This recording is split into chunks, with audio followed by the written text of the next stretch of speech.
Friends, జీవన రేఖ లోపల ఈరోజు మనము దీని గురించి తెలుసుకుందాం ఫ్రెండ్స్. ఒక మంచి విషయం, లైఫ్ ట్రూత్,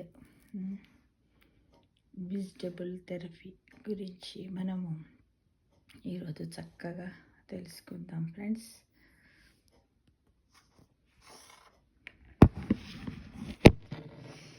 వెజిటబుల్ థెరపీ అంటే కూరగాయలతో ఏంటి ఇది విచిత్రంగా ఉంది అనుకుంటున్నారా? చాలా చక్కగా ఉంటుంది. నిదానంగా వినండి ఫ్రెండ్స్. ఎన్నో విషయాలు తెలుసుకోవాలి, ఎందుకంటే మన లైఫ్ ఈజ్ షార్ట్ కాబట్టి. ఓకేనా ఫ్రెండ్స్? వెజిటబుల్ థెరపీ అంటే దివి నుండి భూమికి దిగి వచ్చిన ఓ మానవుడా, దివి నుండి భూమికి దిగి వచ్చిన ఓ మానవుడా, తీసుకోవయ్యా నీ అవయవాల శ్రద్ధను అని భగవంతుడు మనల్ని ఈ దివి నుండి భూమికి పంపించాడు. మనం ఏం చేస్తున్నాం ఫ్రెండ్స్? పట్టించుకోవట్లేదు. నా అవయవమా, నేను కష్టపడ్డానని నేను తయారు చేసిన నాకేంటి అనుకుంటూనే మనం జబ్బుల పాలవుతున్నాం. కాబట్టి అలా కాకుండా ఉండాలంటే మనం ఏం చేయాలి ఇప్పుడు తెలుసుకుందాం ఫ్రెండ్స్. దివి నుండి భూమికి దిగి వచ్చిన మానవ అవయవాలను దృష్టిలో ఉంచుకొని ఆ భగవంతుడు సృష్టించిన దివ్య ఔషధాలే మనము నిత్యం వాడే కూరగాయలు. సర్వరోగ నివారిణి. శరీరంలోని 78 అవయవానికి ఆ సృష్టిదేవుడు ఇచ్చిన దివ్య ఔషధాలు.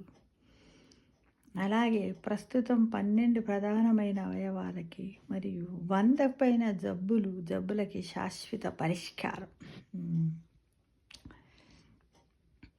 ఏంటిది శరీరంలో 78 అవయవాలు అంటారేంటి అంటే, మనకున్నటువంటి 8 వ్యవస్థలలో అన్ని భాగాలు ఉంటాయి కదా, అవన్నీ కలిపి చెప్పాడేమో, అలా సృష్టించాడేమో భగవంతుడు మనల్ని.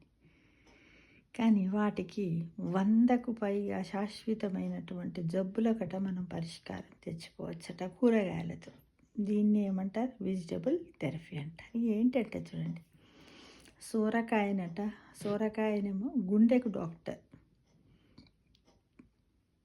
ఇంకా ఆకుపచ్చ అరటికాయ కూడా గుండెకు డాక్టరే, బీరకాయ రక్తానికి షుగర్కి డాక్టర్, దొండకాయ లివర్కి డాక్టర్, బెండకాయ ఎముకలకు కీళ్ళకు డాక్టర్, వంకాయ కిడ్నీకి డాక్టర్ అంట. అమ్మ, ఈ విషయం మట్టుకు నాకు తెలియదండి. వంకాయ దేనికి డాక్టర్ అట? మన కిడ్నీ డాక్టర్ ఎవరు? వంకాయ. గోరు చిక్కుడుగాయ, మన చిక్కుడుగాయలు ఉంటాయి కదా, గోరు చిక్కుడు, చిక్కుడులో చాలా రకాలు ఉన్నాయి. మనం ఏంటి గోరు చిక్కుడు అంటాం, దొడ్డు చిక్కుడు అంటాం, ఇంకా బీన్స్, ఇవన్నీ కూడా దీనికి సంబంధించి చిక్కుడు జాతికి చెందినటువంటి. చిక్కుడు జాతి అంటే బాటనీకి వెళ్ళినట్టయితే లెగ్మినేసి ఫ్యామిలీకి సంబంధించినటువంటి. ఇవి దేనికట? లివర్కు, నాడి వ్యవస్థకు డాక్టర్ అట. మునగకాయ ఉంది చూడండి, మునగ చెట్టు చాలా పెద్దగా ఉంటుంది, చింత చెట్టులాగా ఉంటుంది కదా, అది సర్వరోగ నివారణ అట. అన్ని రోగాలను కూడా నయం చేసేటువంటి గొప్ప ఔషధం. కాబట్టి తనకు మంచి పేరు ఇవ్వచ్చుగా. మనం ఏం పేరు పెట్టుకుందాం? మనకాడికి ఆల్రెడీ ఇచ్చేశారు కదా, సర్వరోగ నివారణి, అమృతమయ్యి అనుకుందామా. బూడిద గుమ్మడికాయ గుండెకు, లివర్కి మరియు ఊపిరితిత్తులకు డాక్టర్ అంట. రాసగుమ్మడికాయనట, అదేంటి అసలు నాకు తెలియదు. మీకు తెలిస్తే కామెంట్ బాక్స్లో పెట్టండి.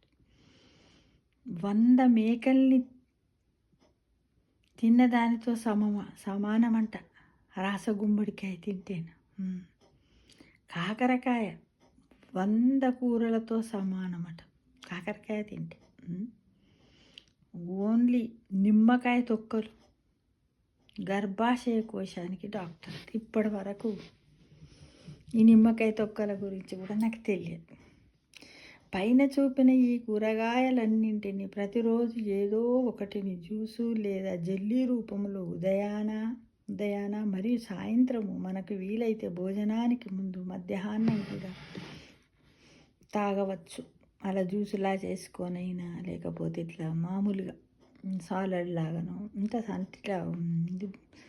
కొంచెం జ్యూస్ అంటే వాటర్ ఎక్కువ ఉంటుంది, అలా కాకుండా ముద్దలాగా చేసుకొని కూడా తినడానికి ప్రయత్నం చేయాలి. ఇవి ఎలా చేసుకోవాలి, మరి ప్రాసెస్ ఏంటి అనే దాని గురించి తెలుసుకుందాం. ప్రిపేర్ చేసుకునే ప్రొసీజర్ ఎలా అంటే, రోజు ఏదో ఒకటి వెజిటబుల్ తీసుకోండి. ఒక పూటకి 100 నుండి 200 మిల్లీల కొరకు కావలసినవి తీసుకొని చిన్న ముక్కలుగా కట్ చేసి జ్యూస్ రూపంలో కానీ జెల్ రూపంలో ముద్దగా ఉండేటట్లు కానీ చేసుకొని తినడానికి ఎక్కువ అవసరం లేదు. ఏదన్నా ఒకటి, అన్నీ తింటామా ఒకటే రోజు బెండకాయలు ఇవన్నీ తినలేము, రోజు ఒక కూరగాయ. అయితే ఈ జ్యూస్తో పాటు ఇవన్నీ కలుపుకొని తీసుకుంటే రిజల్ట్ వేరుగా ఉంటుందంట. ఏంటేంటి, 100 గ్రాములు కట్ చేసిన కూరగాయ ముక్కలట, చిన్న అల్లం ముక్క, 3 వెల్లుల్లి రెబ్బలు, 5 గ్రాములు అని ఇచ్చాడు కానీ అంత తాగేదాన్ని బట్టి మరి, ఎందుకంటే నువ్వు 200 ml తాగితే కనుక దానికి 5 గ్రాముల మిరియాలు వేయాలట, 5 గ్రాముల పసుపు, 5 గ్రాముల మెంతులు, దాచిన చెక్క, 5 గ్రాముల జీలకర్ర, 5 గ్రాముల జాజికాయ, ఒక నిమ్మకాయ మొత్తం పిండుకోవాలట ఈ జ్యూస్లో. వీటన్నింటినీ మిక్సీలో వేసి జ్యూస్లా వేసుకొని మధ్యాహ్నము, పడిగడుపున, సాయంత్రం ఎప్పుడైనా మనము ఈ విధంగా నెల రోజుల్లో అప్పుడప్పుడు తాగడానికి ప్రయత్నం చేసినట్టయితే, ఈ విధంగా నెల రోజుల్లో అన్ని జబ్బులు శాశ్వతంగా అవుతాయని, సర్వరోగ నివారణలాగా ఇవి పనిచేస్తాయి. అంటే ఎప్పుడు అంటే దీన్ని బట్టి మనం ఏంటిది, ప్రతిరోజు కూడా మనం ఏదో రూపంలో మిరియాలు తీసుకోవాలి. పసుపు మామూలుగా తింటున్నాం, పసుపు జీలకర్ర కూరగాయల్లో తింటున్నాం, దాల్చిన చెక్క అప్పుడప్పుడు తింటున్నాం కదా, నిమ్మకాయ, ఇవన్నీ కూడా. అయితే ప్రస్తుతం ఈ మానవ 12 ప్రధాన శరీర అవయవాల జబ్బులకు శాశ్వత పరిష్కారము నయం. 100% బ్రెయిన్ జబ్బులంట, 100% బ్రెయిన్ జబ్బులు, గుండె జబ్బులు, కంటి జబ్బులు, ఎయిర్ ఫాలు, ఊపిరితిత్తుల కాలేయము, జీర్ణకోశము, రెస్పిరేటరీ, మలబద్ధకము, షుగరు, కిడ్నీ, ఎముకలు, ఇవన్నీ కూడా, గైనిక్ సమస్యలు, స్కిన్, ఆర్థోకు సంబంధించినటువంటి ఇవన్నీ కూడా ఈ వెజిటబుల్ థెరపీతో మనము నివారించుకోవచ్చట. అందుకోసం సర్వరోగ నివారణ కాబట్టి అన్ని రకాల వెజిటబుల్ జ్యూస్ని తాగడానికి ప్రయత్నం చేయాలి. ఆకులను తినే మేకలు గట్లెక్కుతున్నాయి అని వెనకట అనేవాళ్ళు. ఏంటంటే ఆకులు తిని మేకలు ఏమన్నా గోడెక్కుతుందా, ఇంత ఎక్కుతుందిరా, కానీ మనము అన్నీ తింటున్నాం కానీ మంచం ఎక్కుతున్నాం, ఆ మేకలను తిని కూడా మనం మంచం ఎక్కుతున్నాం కదా అని ఒకప్పుడు మన ఊళ్ళో అమ్మమ్మ తాతలు, నాయనమ్మ తాతలు జోకులు వేసుకుంటూ, ఏంద్రా నువ్వు గట్ల కూర్చున్నావు, ఆ మేక ఎట్లా ఎక్కిందిరా, నువ్వు ఎక్కిపోరా అని ఈ విధంగా రకరకాలుగా వాళ్ళు అనేవారట. అంటే చూడండి, ఈ వెజిటబుల్ థెరపీ అనేది ఎక్కడో లేదు, మన చేతుల్లోనే ఉంది. అందుకే అంటారు కదా, వంటిల్లే వైద్యశాల అని కదా. కానీ మనం దాన్ని పెద్దగా లెక్కలోకి తీసుకోమే, ఇట్లనే అంటారులే అనుకుంటూ కేర్లెస్ చేస్తున్నాం ఫ్రెండ్స్. ఏనైనా మనము నిజంగా 100 years లేకపోతే మనము మన భగవంతుడు ప్రసాదించినటువంటి అవయవాలన్నింటిని మళ్ళీ మనం భగవంతునికి అప్పచెప్పాలంటే అవి అలసిపోయి సొలిసిపోయి భగవంతుని దగ్గరికి మనం వెళ్ళాలి. కానీ ఆ భగవంతుని దగ్గరికి పోయే వరకు ఆ అవయవాలలో ఇది కిడ్నీ తీసేయడము, అదేంటిది ఇవన్నీ ఖరాబ్ చేసుకుని అలాంటి శరీరంతో భగవంతుని దగ్గర పోతే మనకు మోక్షం దొరకదు. కాబట్టి ఈ రోజు నుంచైనా మనమందరం, నేను కూడా ఇప్పటివరకే పాటించలేదు కానీ ఈ రోజు నుంచి కనీసం ఈ రోజే తీసుకుంటే బాగుంటుంది. కాకపోతే ఎవరైనా వీలైన వాళ్ళు ఈరోజే ఈ వీడియో చూసిన వెంటనే ఎవరైనా దీన్ని మీరు పాటించినట్టయితే ఒక్కసారి కామెంట్ బాక్స్లో పెట్టారా, నేను కూడా ఆనందపడి మిమ్మల్ని చూసి నేను మోటివేట్ అవుతాను. ఫ్రెండ్స్ ప్లీజ్ పెడతారు కదా, పెట్టండి తప్పకుండా. ఎంతమంది అవుతారు లైక్ చేయండి, షేర్ కూడా చేయండి చాలామందికి, ఎందుకంటే ఇది అందరికీ సంబంధించినటువంటిది కదా. అట్లా అవుతేనే నాకు చాలా వీడియోలు చేయాలనిపిస్తుంది ఫ్రెండ్స్.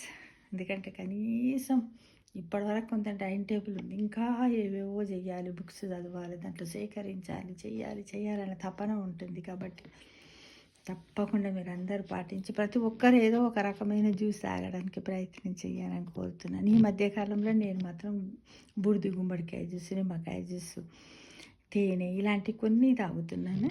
కాకపోతే వెజిటబుల్ జ్యూస్ ఎప్పుడు తాగలేదు. రేపే ట్రై చేద్దామని అనుకుంటున్నాను ఫ్రెండ్స్. తప్పకుండా. Thank you.